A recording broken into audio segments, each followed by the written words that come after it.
تمن باقلة على الطريقة العراقية الأصيلة. نبدي نخلي زيت ونحميه على النار، وبس يحمى نضيف حبتين بصل، بس يذبل شوية نضيف باقلة خضرة مقسومة نصين. وبالنسبة للبهارات، كمون ملعقتين كوب، فلفل أسود ملعقة مع ملعقتين ملح.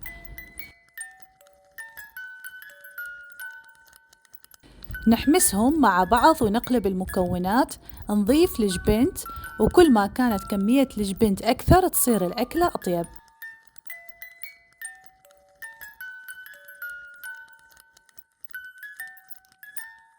وننزل بالتمن اللي أني غاسلته ومنقعته ربع ساعة بالمي، ونخلط المكونات. أطيب شي ينطبخ على مي اللحم أو الدجاج، وبالنسبة إلي أني سويته بمي الدجاج. وضفت مكعب واحد ماجي وهذا اختياري، وبعدين زيدت المي إلى أن يغطي المكونات بالكامل. تقريبا كل كوبين تمن 3 أكواب مي، وبس ينشف المي يتهدى على النار نصف ساعة. نقدمه ويا اللبن والدجاج مثل ما تشوفون الطبق ولا أروع، والطعم والريحة تجنن.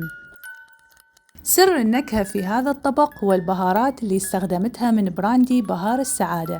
إذا تحبون نفس الطعم طبخكم، البهارات متوفرة بأسواق النعمة بالربيعي، وللطلب على الخاص على الفيسبوك والإنستغرام، وأيضا توصيل بغداد وكل المحافظات.